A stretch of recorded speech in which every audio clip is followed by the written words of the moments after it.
여러분 안녕하십니까. 생방송으로 보내드리는 긴급 편성입니다. 오늘 수요일 오후 6시 10분 여러분들과 함께하고 있는데요. 자, 제목인지라 많은 분들이 벌써 들어와 계십니다.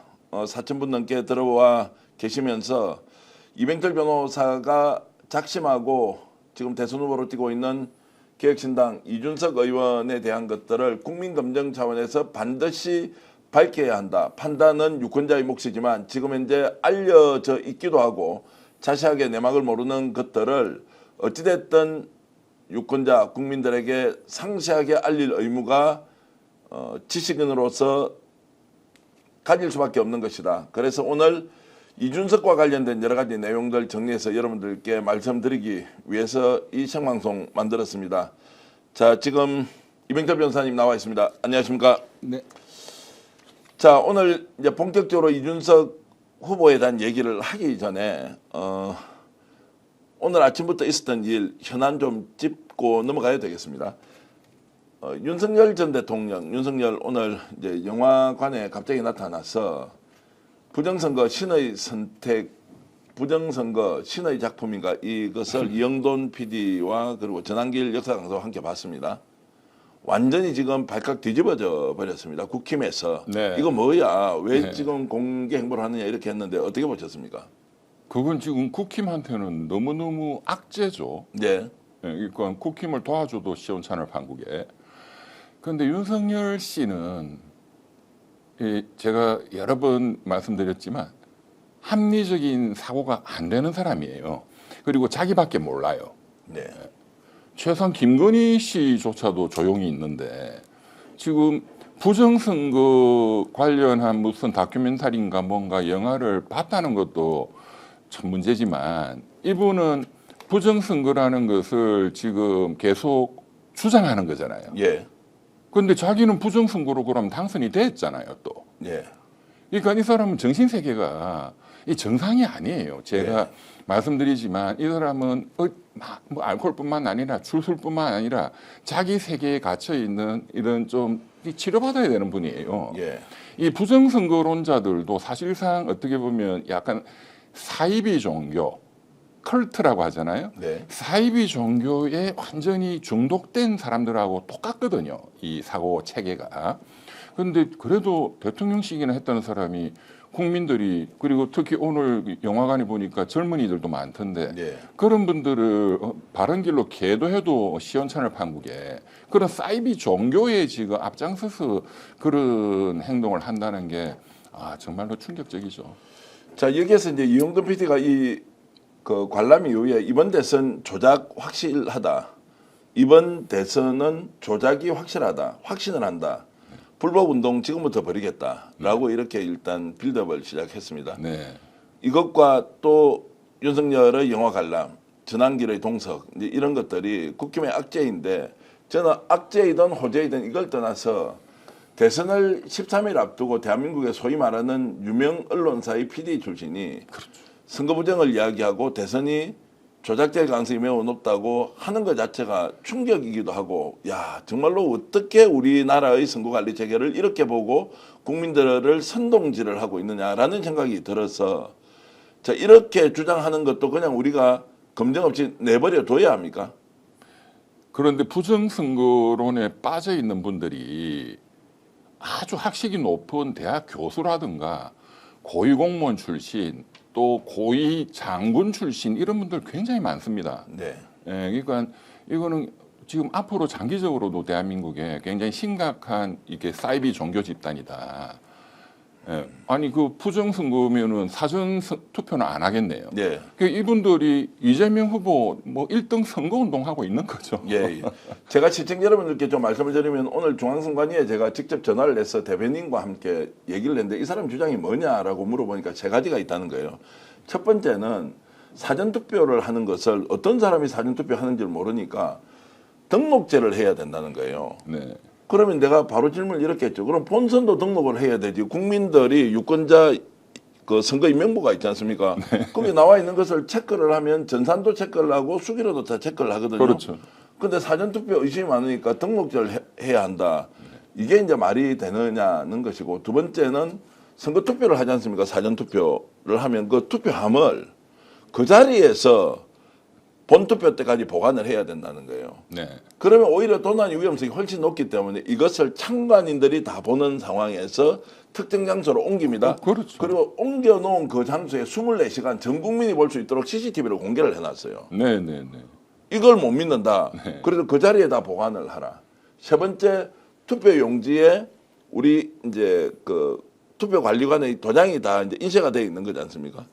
이걸 다 손도장을 찍도록 만들어라. 그러면 줄 서서 그 도장 찍다가 다 죽죠.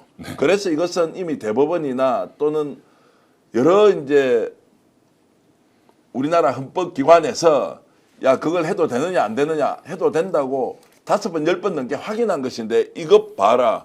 우리 요구하는 세 가지 안 들어주니까 이거 부정선거다라고 주장을 하고 있으니 얼마나 어처구니가 없겠습니까? 여기에 이제 윤석열이 기름을 부어버린 거예요. 그러면 당장 이제 중앙선관위는 이 문제를 혹시라도 답변을 공식적으로 하면 논란이 될 수 있지 않습니까? 그렇죠. 안 하려고 했는데 오늘 윤석열이 끼어들어 버렸습니다. 함께했던 이영돈 PD가 나와서 이번 대선은 조작의 확신을 갖고 있다. 불복운동 지금부터 시작하겠다라고 이제 했습니다. 그럼 사전투표 안 하겠다는 건지 하겠다는 건지도 알 수는 없지만 이제 대선판이 완전히 깽판이 되어버리는데 완전히 배제되는 느낌입니다. 이번 선거에서. 아니 그 사람들 그렇게 주장하는 거는 뭐 충분히 예상된 건데 왜냐 지는 게 명백하잖아요. 예. 뭐 10% 차이든 20% 차이든 지는 것은 과학적으로 그 사람들도 정상적인 머리가 돌아가거든요. 지는 것은 명백하기 때문에 부정선거다 지금부터 이제 시작을 하는 거죠. 네. 그 윤석열 쪽에서 얘기한 게 그겁니다. 아니 3년 전에 귀하가 이겼잖아. 0.73%로 당선됐는데 무슨 소리냐 하면은 또 뭐라 하느냐 10% 차이로 이겨야 되는데 네. 부정선거 때문에 겨우 이겼다. 이 사람들은 어떤 말을 해도 똑같습니다. 자, 정확하게 말씀드리면 선거 투표 관리에서 워낙 많은 사람들이 수만 명이 투표 관리 종사자로 들어가지 않습니까? 공무원들도 들어가고 다 학교 선생님도 가서 하고 다 자원봉사자도 하지 않습니까? 그 과정에서 일부 실책들이 나올 수 있겠죠. 이걸 부정선거로 이제 몰고 가면서 야 선거가 다 부정이야라고 이제 해버리는 수법인데 참고로 여러분들께 아마 최초 공개하는 것일 수도 있는데요. 이번에는 선관위가 이 문제를 막기 위해서 전국에서 참관인단을 시민단체 여기서 시민단체라는 건 약간 공적 단체들 이야기입니다. 이런 데서 신청을 다 받았습니다. 언론사도 마음먹으면 들어가서 그 선거 투표하는 과정에 폭넓게 개방을 해서 다 봐라 그러면 이게 문제가 있는지 없는지 라고 하면서 국민적 의혹을 그래도 더 확실하게 싣겠다고 하는 조치를 해놨는데 그거 깡그리 무시하는 사람 국민으로 저는 자격이 없지 않나 이런 생각이 듭니다. 시청자 여러분들이 보시고 사전투표 하십시오. 또 사전투표 많이 하지 않습니까? 뭐라고 하겠습니까? 자기들은 사전투표 안 가요. 사전투표 많이 가서 표를 찍지 않습니까? 선거 결과 나왔습니다. 이러면 뻔하죠. 그렇죠. 봐라. 사전투표 봐라. 이거 완전 조작된 거 아니냐. 중국인이다 하겠죠. 중국인이다. 중국인이다. 시진핑이 시켰다. 정말로 이런 정도의 수준으로 대한민국 민주주의를 공유하는 것이 참 힘들고 고통스럽습니다. 사실 이 문제는 저는 어떤 법적인 제재가 필요한 단계까지 왔다고 봅니다. 왜냐하면 이런 주장은 지금 대한민국 헌법 질서를 완전히 부정하는 거잖아요. 이런 것 때문에 지난 1.2.3 비상기업 내란 때 공수부대 방첩사를 그 또 선관위에 또 투입시켰지 않습니까? 네네. 그러니까 그 예에서 보듯이 지금 이 사람들은 굉장히 반헌법적이고 반사회 질서에 해당하는 집단적인 어떤 범죄 단체예요. 네. 그러니까 이거는 사법당국이 이제는 가만히 놔둬서는 안 되고 강력한 어떤 단속 내지는 제재를 해야 되는 단계까지 왔다. 저는 그렇게 봅니다. 선관위가 중앙선관위에서 이 문제에 대해서 예의주시하고 있고 정말로 국민을 대표해서 헌법기관으로서 이 문제를 잘 다루어 주시길 진심으로 부탁드리겠습니다. 믿는다, 믿고 있다. 그리고 우리 민주주의 체제에는 선거를 통해서 전 세계에 알려지고 있다. 30개국이 대한민국 선거 제도를 가져가서 그렇죠. 그 나라 수출하고 민주주의를 하고 있는 그렇습니다. 정도인데 이 선거 관리가 문제가 있다고 하는 것 정말로 티끌 같은 실책 실수를 선거 부정으로 몰고 가는 그 사람들이 정말로 국민들의 심판을 받아야 되는 시간이다. 저는 이렇게 말씀드리겠습니다. 법적으로 하면 이게 위기에 의한 공무집행 방해예요. 네. 거짓말을 유포해가지고 지금 대한민국 공무원들의 여러 공적 업무 중에서 가장 중요한 업무 중에 하나인 대통령 선거 업무를 지금 방해하는 것이기 때문에 네. 지금 바닐라 가드님께서 맞습니다. 사전투표함 감시 국민도 신청할 수 있습니다. 그리고 이영돈 PD가 나라 말아 먹으려고 나왔나 오행자님 주셨고 바람개비님, 에스미님, 수리님, 달빛님, 신상희님은 이병철 변호사님 나오셔서 얼렁 왔습니다. 반갑습니다 주셨고요. 그리고 자 오행자님께서도 또 꽃중년님께서도 자 지금부터 선거 패배 인정하지 않겠다고 물타기 시작하나 봐요. 정말로 그 일원의 사과나 반성도 없이 사람인가 싶네요. 이런 말씀 주고 계십니다. 자 지금 시청자 여러분들 제가 생방송으로 오늘 긴급편성 이병철 변호사님과 함께하고 있는데요. 지금 10,000분 정도 들어와 계시고 좋아요 좀 눌러주시면서 이 방송 보시면 더 많은 분들이 전 세계에서 함께 시청할 수 있다라고 말씀을 드립니다. 그리고 오늘 이준석 후보와 관련된 일련의 사실을 최초 폭로 또는 이미 나와 있는 내용을 상세하게 여러분들께 설명할 기회를 대선 후보 검증 차원에서 이병철 변호사가 요청하셨고 그것을 지금 생방송으로 꾸며서 여러분들과 함께하고 계시니까요. 그 문제 오늘 집중적으로 다루어 드릴 예정입니다. 자, 그 말씀 나누기 전에 갑자기 이재명 후보가 호텔 경제학 이야기를 했는데 이게 막 사회주의 유토피아 뭐 이런저런 이야기를 너무 많이 하고 있습니다. 이것도 네네. 이제 실제로 국제금융을 전공하셨지 않습니까? 이병철 변호사님이 법률가이시지만 박사학위는 금융학 박사를 했고 학부는 경영, 석사는 경제학, 그리고 박사학위는 금융으로 이제 받으셨는데 말 그대로 이제 금융 전문가이신데 자 호텔 경제학이라고 하는 게 일단 뭡니까? 간단히 설명해 주면서 요것 가지고 이제 전문적으로 토론 안 되니까 좀 빨리 짚고 넘어가겠습니다. 자, 이거 호텔 경제학이라는 이름을 그런 뭐 무슨 특별한 학문 분야가 있는 게 아니고 이재명 후보가 이제 지금 경제가 어려우니까 정부가 재정 지출을 하면 뭐 추경을 쓴다든가 하면 그 예시를 들어서 호텔이라는 걸 예를 들어서 설명한 걸 이준석 후보가 그 제일 본인이 잘하는 말 지어내 가지고 사기적으로 공격하는 그래서 이제 언론이 만든 게 이제 호텔 경제학 이렇게 된 거예요. 네. 그러니까 이재명 후보의 전형적인 재정 지출을 하면은 여러 소득 증대 효과가 생긴다라는 것은 정확한 이론이고 실증돼 있는 겁니다. 어느 나라나 사용하는. 그런데 이준석의 그 대도하는 무슨 사기적인 그런 말장난을 가지고 지금 정치권에서 이게 어느 상당히 불이 붙은 거죠. 자 간단히 이야기하면 자 호텔에 가서 어떤 사람이 10만 원을 쓰면 그 10만 원이 호텔에 지불되면 자 호텔에서는 거기에 필요한 각종 비용들을 쓰지 않습니까? 그러면 실제로 일종의 지출하는 비용이 뭐 70%, 80%, 그 70%는 원가로 바깥에 나갈 거고 20%는 직원들의 인건비로 나갈 거고 10% 정도는 호텔의 이제 영업이익이 있으니까 거기서 가져가기도 하고 또 국가에 세금을 내는 이제 이런 구조를 만드니 그 돈 중에서 순이익을 제외한 뭐 90몇 %는 바깥으로 다 나가는 거 아니냐. 그러면 그걸 가지고 다시 물건을 만드는 사람이 이익을 보고 하는 것이니까 그게 여기에서 계속 순환 효과가 생기니까 부가가치가 상당히 많이 생긴다. 네. 국가의 재정 투입이 단순히 돈을 없애버리는 것이 아니라 성수 효과를 이렇게 만들어 나가는 선순환 매개체 역할을 하는 것이니까 재정 투입을 하자라는 거지 않습니까? 그렇습니다. 근데 이게 왜 사회주의 유토피아입니까? 그러니까 어느 나라나 이런 우리로 하면 기획재정부가 돈을 쓰는 게 재정정책이에요. 금융위원회하고 한국은행이 통화량을 풀고 하는 거는 통화정책이고 재정정책이 불경기 때는 정부가 재정정책으로 돈을 쓰는 게 필요하다 하는 거는 케인즈 이론이고 그것보다는 한국은행이 통화량을 풀어서 불경기를 극복하는 게 더 효과적이다 하는 게 밀턴 프리드만의 통화주의자 이론이에요. 시카고 학파에. 네.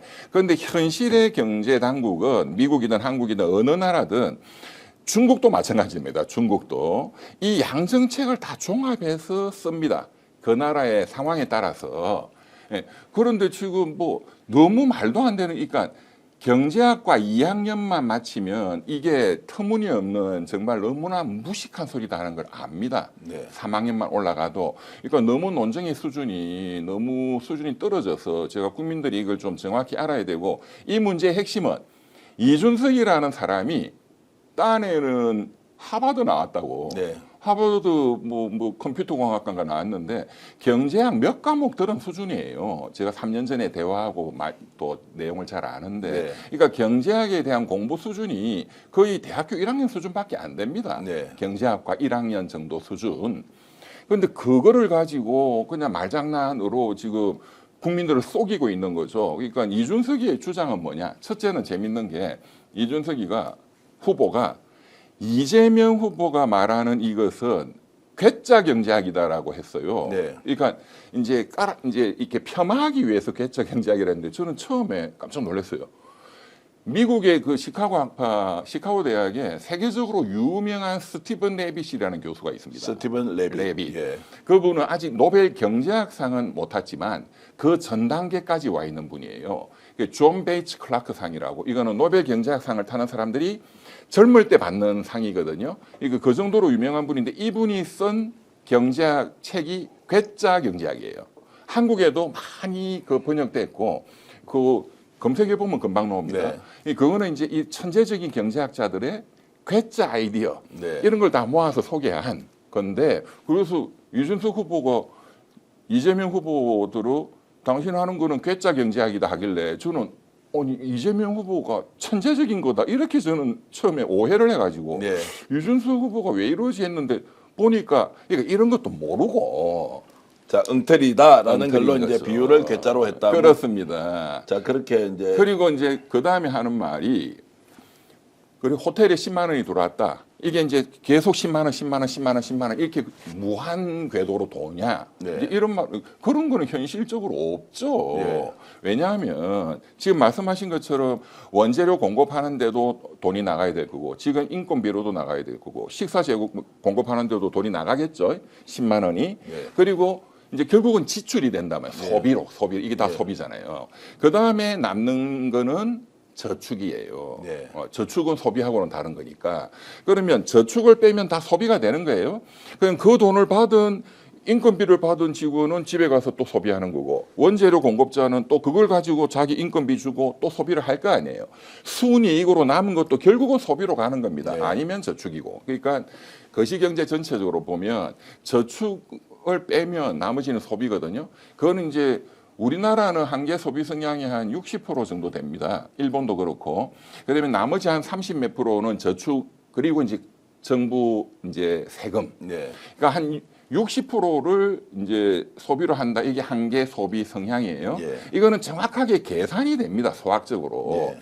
그렇게 해서 계속 이게 멀티플라이어 이펙트 이게 계속 돌면 요 사람이 또 60%를 쓰고 네. 또 그 다음 단계에서 또 60%를 쓰고 이렇게 하면 그거를 계산을 해보면 수학적으로 2.5배의 전체 소득 증대 효과가 생기는 거예요. 예, 예. 정부가 10조를 풀면 2.5배 25조의 소득 증대가 생깁니다. 예. 이제 모형이 정확하게 예, 나와요. 제가 국민들께 좀 말씀드리고 싶은 것은 지금 이제 이 서민들 특히 자영업자들 이 어려우니까 이거를 이제 한다는 건데 어느 나라나 합니다.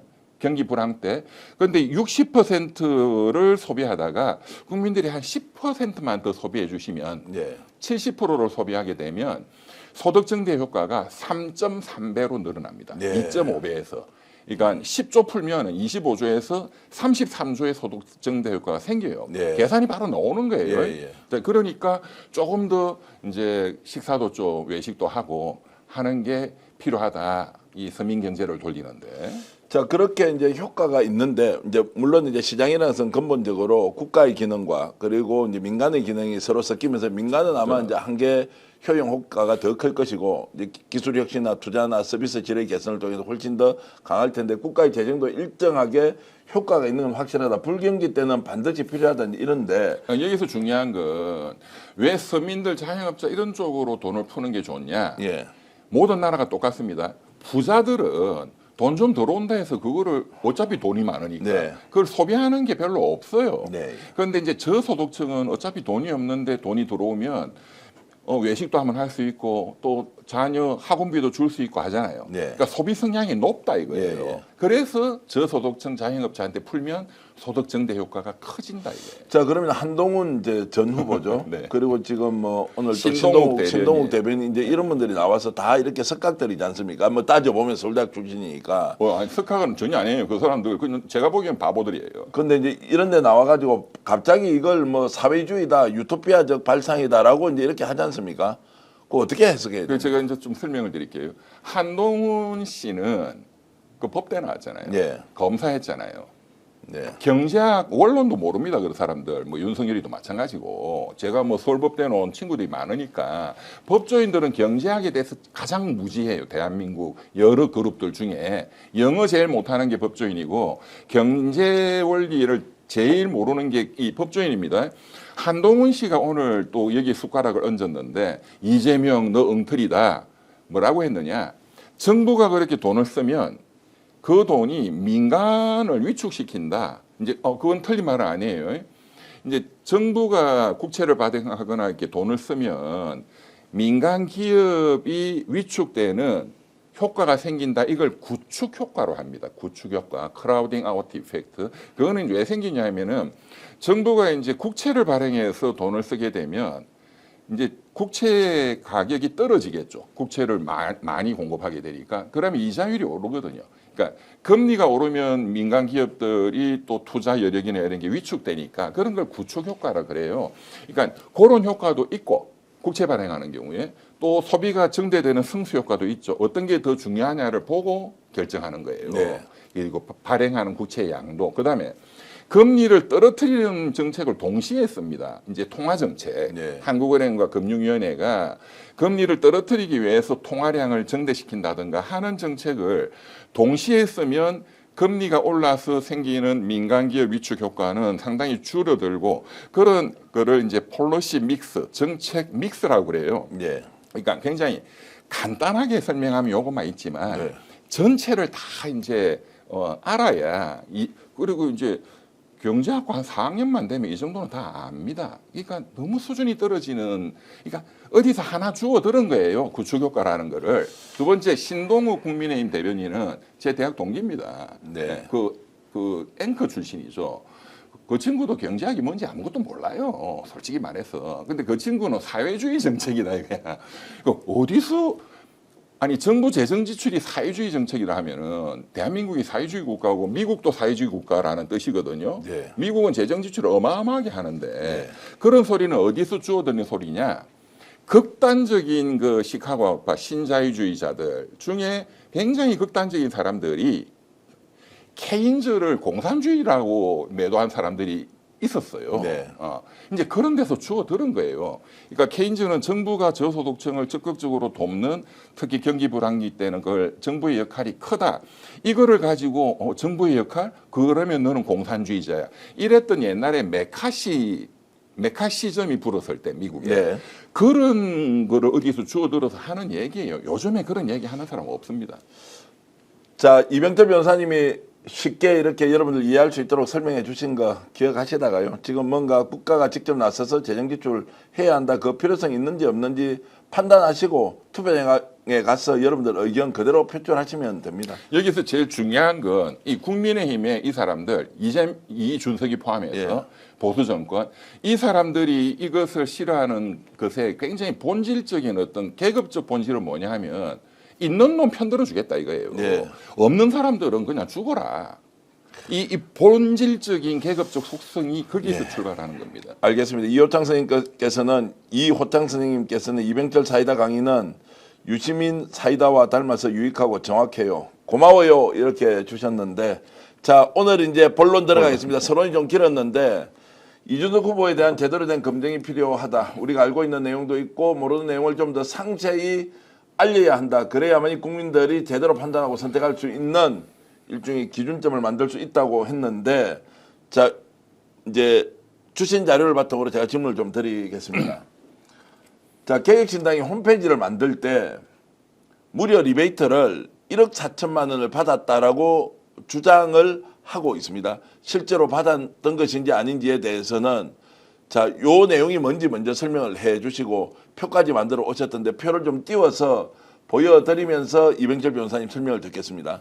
네, 이건 이제 지금 말씀드릴 거는 전부 선거관리위원회가 정치자금법 위반으로 조사하고 있는 내용이고 네. 검찰 및 그 경찰에서 지금 수사를 하고 있는 내용입니다. 네. 그리고 이제 이걸 제가 알고 있는 이유는 허은하 전 개혁신당 대표, 그러니까 이제 엊그저께 이제 그 이재명 지지 선언한 예. 허은하 전 대표가 저한테 의뢰를 해서 제가 개혁신당의 이준석 쪽에서 돈을 빼고 한 부정 의심 거래를 뽑아서 고소 고발을 한 내용이에요. 예. 이 건은 뭐냐면은 개혁신당이 작년 그 초에 한 2월 달경인가요? 만들어지고 그 이후에 한 1년간 정부 보조금이라든가 여러 가지 이런 공적인 자금, 국민 세금입니다, 전부. 이것을 지출함에 있어서 첫째, 사실 홈페이지 만들고 그 유지 관리하는 거 요즘 돈 얼마 안 들거든요. 자, 지금 이제 그 지원금 좀 관련 출입금 내용은 지금 띄우면 안 됩니다. 그건 좀 이따가 다른 주제로 얘기할 때 해야 되고요. 조금 전에 만들었던 그 내용만 좀 띄워주시면 좋겠습니다.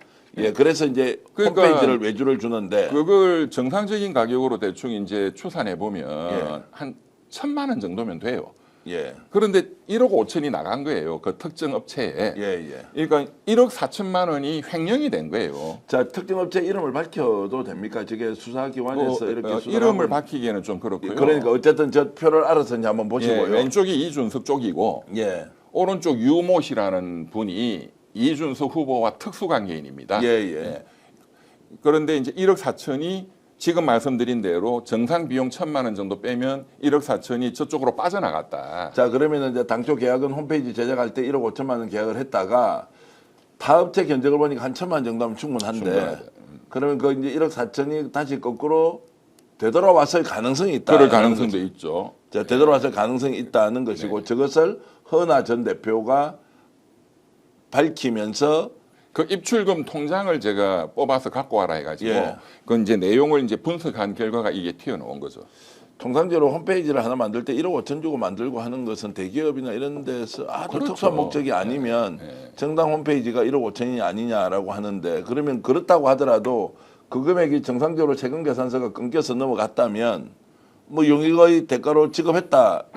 근데 왜 이게 거꾸로 돌아왔다는 흔적을 혹시 그거는 발견하시거나 수사를 해야 되겠죠. 수사를 해야 한다. 그리고 개혁신당의 홈페이지를 보면 그렇게 우수한 것도 아니에요. 네. 예, 뭐 스픽스도 홈페이지 있는지 모르겠지만 그거는 누구나 사용하는 정도의. 예, 그래서 제가 이제 이 정도면 얼마 정도 되느냐? 업체들이 뭐 1,000만 원 이내다. 뭐 실제로는 뭐 그보다 훨씬 더 싸게 저희들 뭐 네, 만들기도 하는데요. 그렇죠. 네. 어쨌든 이제 저런 걸 보면 1억 5천만 원의 그 결제와 혹시라도 모를 리베이트가 있지 않았느냐라는 이제 네. 의혹 제기를 한 거고. 왜냐하면 그거는 정상가가 아니기 때문에. 자, 그러면은 그건 지금 어느 단계에 지금 수사가 진행되고 있나요? 지금 이제 이게 다 이제 정치자금 문제거든요. 네. 그래서 이제 정치자금법 위반으로 지금 중앙선거관리위원회가 이미 조사를 하고 있고 조사를 하고 있습니까? 이미, 예, 이미 선거. 지난 2월달에 다 선거. 그러면 정당을 상대로 조사를 하고 있는 것이고 개혁신당. 예. 개혁신당을 상대로 조사를 하고 있는 것이고. 그리고 선관위가 모든 정당에 대해서 그 이제 2월달, 3월달에 정기 감사를 하거든요. 이제 그때 맞추어서 저것을 구체적으로 증거를 제출을 했죠. 여기에 대해서 지금 개혁신당 쪽에서는 어떻게 지금 이제 항변을 하고 있나요? 그때 이제 그게 언론 보도도 났고 그때 하는 말은 그냥 정상적으로 했다. 뭐 여러 가지 용역 서비스가 많이 들었다. 그런데 이제 저 유모 씨라는 사람을 이제 추적을 해보니까 유모 씨라는 저 업체도 그렇고 이준석 후보가 종래에 자기가 대표였던 어느 업체가 있어요. 그 업체에 사내 이사로 등재되어 있었던 사람이에요. 네. 예, 그 업체에. 예. 이제 이 사람이 이제 별도로 이런 그 인터넷 서비스 하는 이런 거 회사를 만들고 그러니까 특수관계인 간의 거래라고 볼 수밖에 없죠. 네. 예. 자, 뭐 질문이 좀 더 있긴 하지만 이 문제를 제가 더 깊이 들어가는 것은 좀 제가 균형감을 좀 상실할 것 같아서 또 다음 게 계속 있기 때문에. 그러니까 이제 1억 5천으로 일단 용역 계약한 것이 1억 4천 정도는 정치장부법 위반 혐의가 충분히 의심된다. 선관위가 지금 조사하고 있다. 이 내용 말씀하셨고요. 두 번째는 이제 정책보조금 관련해서 9,200만 원, 9,221만 원이 이게 상당히 심각한 문제가 있는 그렇습니다. 일종의 정책 개발 용역 비용인데 그렇습니다. 자, 그 도표를 만들어 주셨는데 한번 띄워 보시겠습니까? 저희들이 참고로 이제 이 용역 비용을 받았던 사람에 대해서는 다 지워 버렸습니다. 왜냐하면 개인 실명이 있기 때문에 다 지웠고요. 네. 자, 14명에게 자, 정책 개발과 관련돼서 용역비를 지급을 했는데 총 9,221만 원입니다. 네. 자, 그리고 금액은 한 사람당 적게는 400만 원, 많게는 1,000만 원까지 돼 있던데 저 그렇습니다. 내용은 뭘로 이제 지금 문제제기가 하시는 이것도 겁니까? 기본적으로는 이제 정치자금법 위반, 또 형법상에 돈을 빼돌렸다 하면 업무상 횡령, 또 처음부터 완전히 속여서 돈을 받았다 이러면 사기죄예요. 예, 그래서 이제 기본 구도는 선관위에서는 정치자금법 위반을 조사하고 그러고 검찰로 넘길 거고 검찰 경찰에서는 사기 횡령 이제 이 제목으로 지금 수사를 하고 있는데 저 도표에 있는 것처럼 그 14명한테 이름도 다 제가 다 이제 분석을 했어요. 네. 그리고 이제 이분들이 전문적인 정책 연구를 했다. 그래서 그 연구 보고서의 제목들도 다 있습니다. 자, 그 도표는 계속 좀 말씀 중에 좀 띄워 놓으시기 바랍니다. 예. 저 돈은 역시 국민 세금인데 예. 그 국회에서 비교섭 단체 이제 좀 작은 정당 예, 예. 비교섭 단체에게 별도로 정책을 연구하라 해서 국민 세금으로 주는 돈이에요. 예, 예. 그러면 돈을 지급하는 절차가 이제 당에서는 제가 이제 그 정의당이라든가 다른 정당이 하는 거를 또 다 이제 확인을 했거든요. 네. 그러면 당에서 공개 경쟁 입찰을 붙입니다. 자, 이런 돈이 있다. 그러면 하나당 500만 원이다. 뭐 700만 원이다. 그러면 전문가들 응모하세요. 하면 거기서 선별해서 그 전문가가 6개월에서 1년 정도 내가 어떤 주제로 국민들한테 도움되는 그걸 연구하겠다 해서 채택이 되면 네. 예를 들어서 저 안에 있는 그 제목 중에 한의학 예. 한의학, 한의학에 대한 또 한방병원에 대한 국민들의 어떤 인식에 대한 연구 이제 이런 게 있거든요. 네. 그거는 누가 했느냐? 즉 개혁신당 이준석, 천하람, 이주영 의원 중에 이주영 의원이 의사 출신이에요. 네, 예. 그래서 이제 이분이 그거를 발표한 건데 그러면은 뭐 한의사 출신이라든가 의사 출신이라든가 여기에 어떤 박사학위 소지자라든가 이런 전문가가 저런 연구 보고서를 내야 되겠죠. 네, 예. 이제 그렇게 해서 연구 보고서가 이제 제출이 되면 그분한테 돈을 줘야 되니까 예. 그러면 그런 연구 보고서를 다 첨부해 가지고 국회 사무처에 내면 국회가 직접 그 연구자한테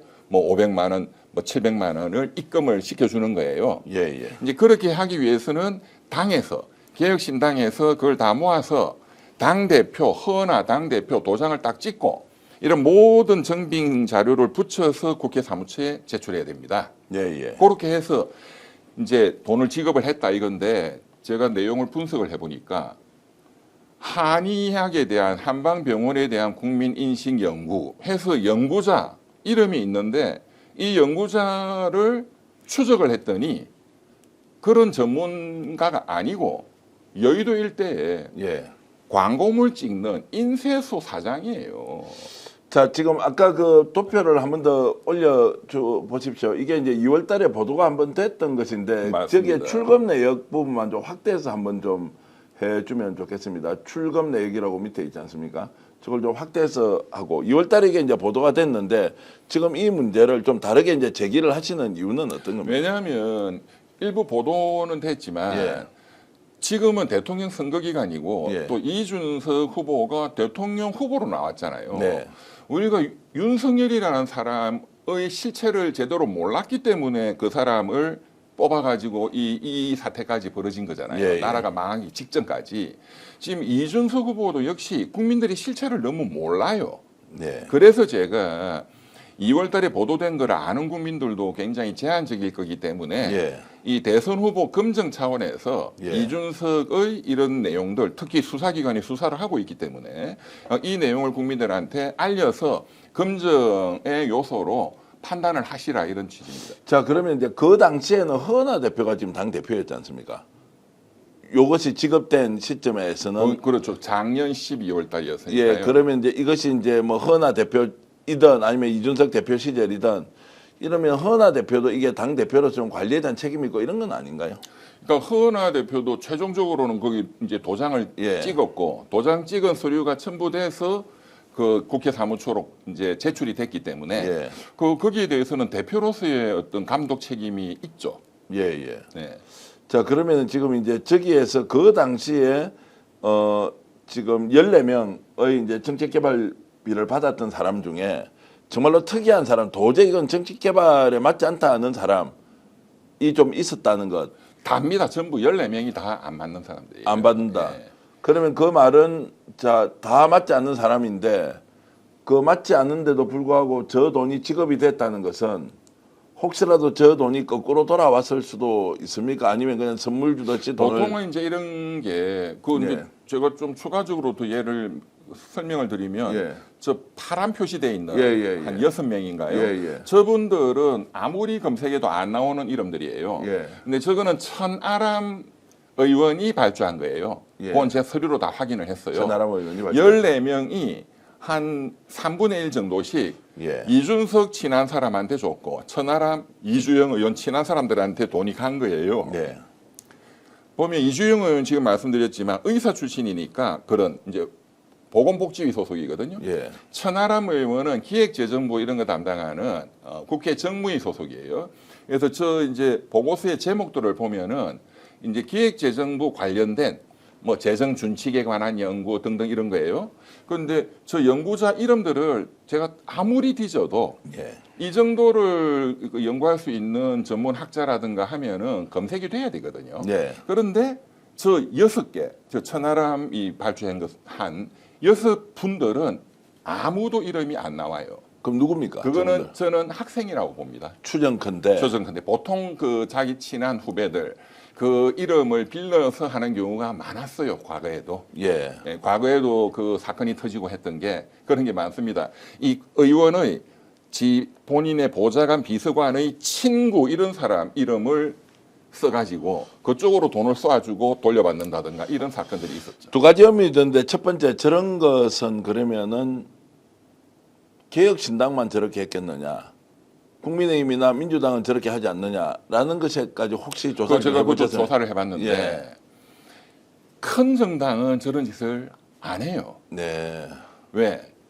당 대표가 바뀌면 이게 다 들통이 쉽게 나거든요. 네. 또 큰 정당은 감시가 또 심하기 때문에 또 과거에 한 몇 년 전에 그 검색해 보시면 나옵니다. 국민의힘에 또 뭐 이모 의원이 지금 말씀드린 대로 본인 보좌관 친구 이름으로 돈을 쏘게 하고 막 이런 사건들이 터져가지고 네. 또 그래서 이제 큰 정당은 이런 게 요새는 많이 없어졌다고 하는데 네.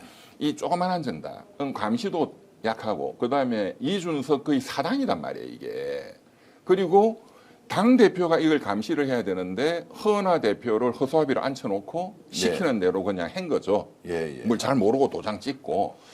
그래서 여기서 이런 게 가능하고 다른 그 소규모 정당들 뭐 정의당이라든가 등등 이런데 제가 이제 확인해 봤더니 다 여기는 공개 입찰로 네. 그렇게 투명하게 하고 있다 하는 걸 확인했죠. 자, 그러면 우리가 이제 조금 상상력을 발휘해서 저게 누구한테 전달됐습니까? 실제 보통 정책 개발 비용이 아니고 그럼 제가 이제 지인들한테 이런 거 과거에 저 변호사 일하면서 많이 경험을 했거든요. 제가 이제 정부 쪽 일을 많이 해오고 있기 때문에 그럼 이제 정부가 여러 기업들한테 연구개발비 이런 거 보조금을 지원을 많이 해주거든요. 네. 그런 거를 다른 데로 그냥 쓰고 가짜 보고서 그냥 대충 만들어 가지고 내고 공무원하고 짜고 이런 사건들이 자주 있어 왔어요. 저 내용은 지금 정상적인 보고서는 다 만들어져서 제대로 된 연구 결과가 있었습니까? 자, 그래서 그러면 제가 허은하 대표한테 이거는 국회 사무처에 그 연구 보고서가 제출이 돼 있으니까 당 대표의 자격으로 그 우리가 갖고 있지 않으니 그것을 국회 사무처가 카피본을 좀 달라 해서 받아라. 국회 사무처가 절대로 안 주고 있어요, 지금. 왜 그렇습니까? 저는 의심하죠. 그걸 안 줄 이유가 없잖아요. 예. 그건 국민의 세금으로 한 거기 때문에 그 연구 결과 보고서는 당연히 공유가 돼야 되는 거 아닌가요? 공개를 해야죠. 예, 예. 그 한 5년 전에 제가 조금 전에 말씀드린 국민의힘의 이모 의원이 그런 사고가 터지고 해서 그 검색해 보시면 국회에서 이런 걸 철저하게 투명하게 이제 다 공개하겠다라고 했거든요. 네. 제가 전화해가지고 국회 사무처 국장한테 왜 공개를 안 하느냐 하니까 말도 안 되는 소리를 짓거리면서 전화를 또 끊어버려요. 말도 안 되는 소리 구체적으로 어떻게 했는데요? 그러니까 이게 개인정보다. 아, 아니 국민 세금으로 했는데 무슨 개인정보야. 그 예. 연구자는 개인정보겠지. 예. 근데 연구자 이름도 다 밝혀야 돼요. 예. 세금이 투입된 거기 때문에. 그러니까 당신 그게 말이 되냐. 이거는 세금이기 때문에 연구자 이름도 밝히고 다 홈페이지에 띄워야지. 국회 네. 사무처 홈페이지에. 그러면 또 얼버무리고 바빴어요 하고 전화 끊어요. 아니 그러면 이름을 실명을 공개하지 말고 보고서 내용이라도 보게 하면 그것은 개인정보 보호도 그렇죠. 아니지 않습니까? 당연히. 예. 그런데도 그렇게 하지 않는 이유는 뭘까? 그러면 원래 이게 관행적으로 그냥 주머니 돈이 쌈짓돈이라고 아는 사람들 그냥 용돈 주듯이 연구개발비란 이름으로 그냥 그렇게 지급해왔다. 해온 게 많고 그거를 관리를 철저히 해야 되는 게 국회 사무처 해당 부서거든요. 예. 거기도 제가 보기에는 어떤 방조의 혐의가 짙다라고 봅니다. 자, 이 건은 지금 그러면은 수사 단계에 가 있습니까? 어떻게 됩니까? 수사하고 있습니다. 수사 이제 선관위 단계 넘어섰습니까? 선관위도 하고 있고 검찰 경찰도 하고 있고 예. 다 별도로 고소 고발을 했거든요. 혹시 이게 선관위는 이제 정치자금법 위반 문제만 보는 거고 예. 여기는 횡령 사기 이거는 거의 사기거든요. 속여서 돈을 받은 거기 때문에 예. 그러니까 사기 횡령 이런 것까지 수사를 하고 있죠. 그럼 이런 부분은 지금 이제 대선 이후에 제대로 조사는 될 거라고 생각을 하십니까? 저는 뭐 당연히 그렇게 나오면 이제 책임 소재가 밝혀지면 이준석 후보는 대선 후보고 국회의원이지만 당 대표가 아니지 않습니까? 그럼 허나 대표 시절에 주로 이루어졌다면 이게 그러면 복잡해지는 거 아닌가요? 아니, 전혀 안 그렇습니다. 이게 그러니까 당에서 이거를 이제 다른 그 정의당이나 이런 데는 공모해 가지고 하는데 여기서는 그렇게 한 게 아니고 이준석, 천하람, 이주영 의원 3명이 지네들이 그냥 친한 사람하고 한 거예요. 네. 그러면 그 사람들하고 또 계약서 같은 것도 있어야 되거든요. 네. 이제 그런 것도 다 확보했어요. 예. 그리고 이제 이거를 들고 그 허나 대표 말에 의하면 천하람 의원이 어느 직원하고 대표실에 와서 도장 찍어달라 해서 이제 허나 대표가 이런 식으로 내보고 도장만 찍으라 하면 어떡하냐.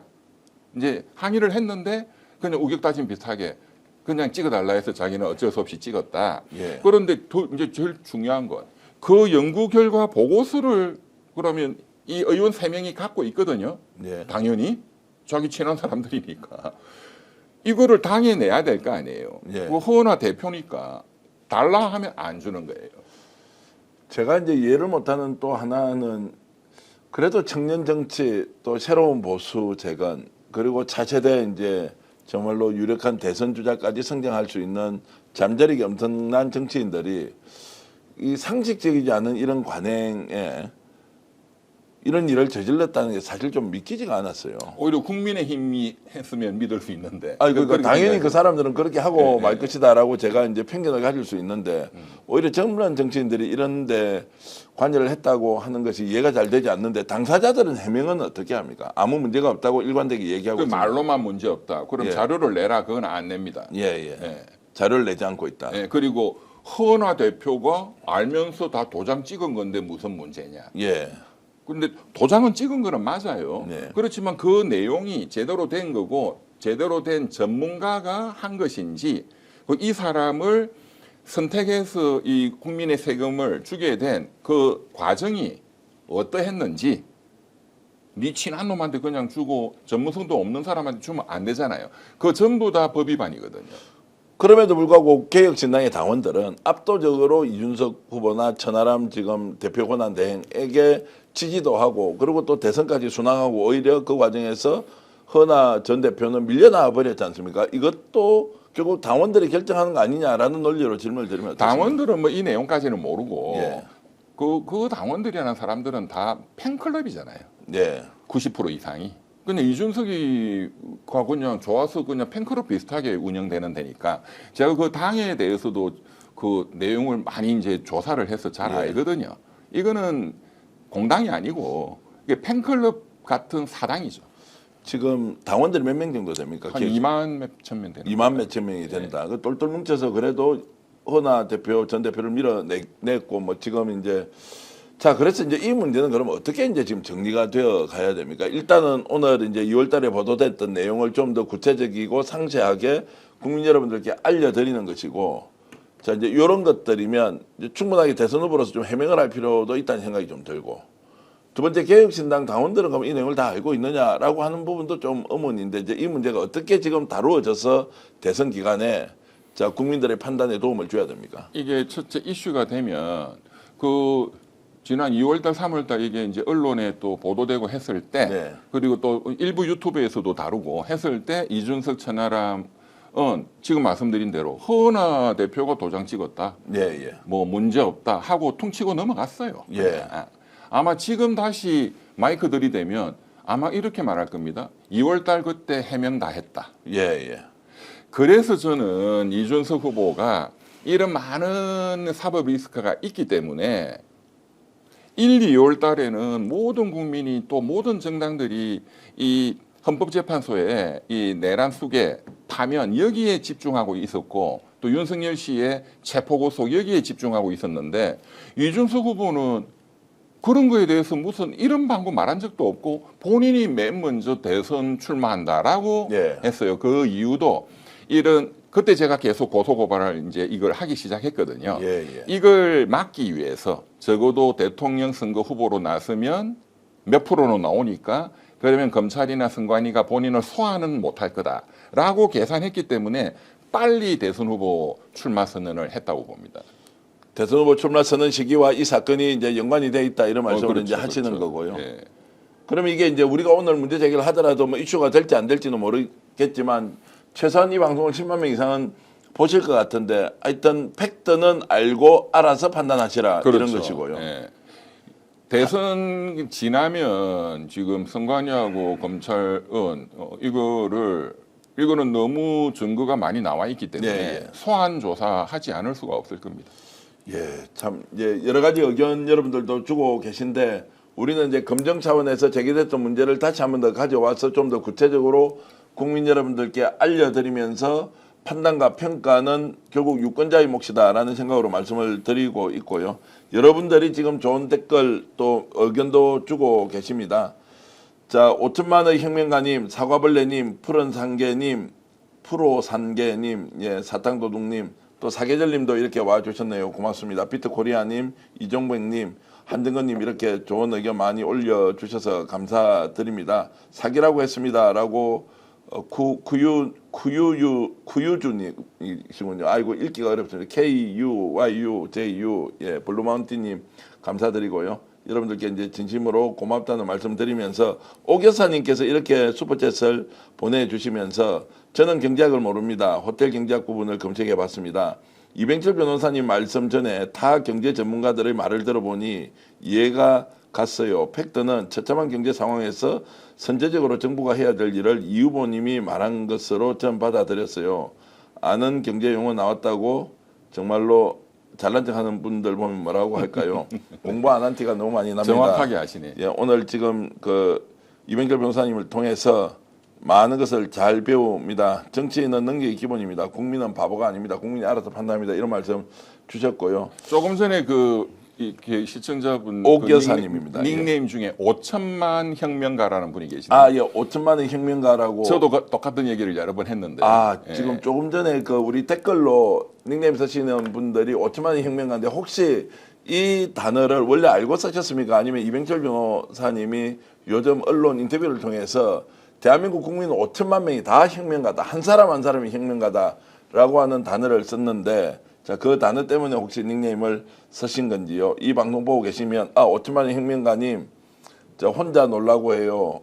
자, 5천만의 혁명가님이 이렇게 그 닉네임 쓰고 계신데 어떤 과정에서 이렇게 하셨는지 말씀 주시면 고맙겠고요. 그리고 어셈블리만 바늘 도둑이 소도둑 되기 전에 퇴출하자. 그리고 청년이면 다 깨끗한 거냐 이렇게 이제 말씀을 주셨는데 어쨌든 오늘은 좀 차분하게 이런 내용을 여러분들이 한 번 더 깊이 생각하면서 유권자로서 어떤 선택과 판단을 할 것인지 결정하는 데 도움이 됐으면 좋겠다 이런 말씀을 드리겠습니다. 네. 이병철 변호사님 이렇게 나와주셔서 진심으로 감사의 말씀드리고요. 오늘 이 방송 7,300분이 좋아요 눌러주셨는데 그래도 아직 13,000분이 남아 계시니까요. 좋아요 눌러주시고 구독하지 않으신 분이라면 구독 부탁드리겠습니다. 광고 좀 하겠습니다. 인터넷 비교원인데요. 여러분 댁에서 인터넷 그리고 휴대폰 바꿀 일이 있을 때는 꼭 지원금 비교해 보시고 선택해야 되지 않겠습니까? 서경석이 광고 모델로 활동하고 있는 인터넷 비교원은 국내에서 현금 지원금을 가장 많이 해주고 개인정보 보호도 남다르게 잘 관리해주고 있는 곳입니다. 128만 원 현금 혜택 드리는 곳이니까요. 최대 혜택 받으실 분 집에서 휴대폰 그리고 정수기 인터넷 교체 필요할 때 인터넷 비교원 이용해 주시면 고맙겠습니다. 이병철 변호사님 오늘 이렇게 나와주셔서 진심으로 감사 말씀드리고요. 여러분들 덕분에 141만 명 달려가고 있는데 항상 고마운 마음 깊이 간직하고 있습니다. 여러분 안녕히 계십시오. 감사합니다. 오늘 방송 어떠셨습니까? 마음에 들었다면 구독, 좋아요로 스픽스를 응원해 주십시오. 여러분들의 구독, 좋아요는 가장 큰 힘이 됩니다. 스픽스 구독, 좋아요.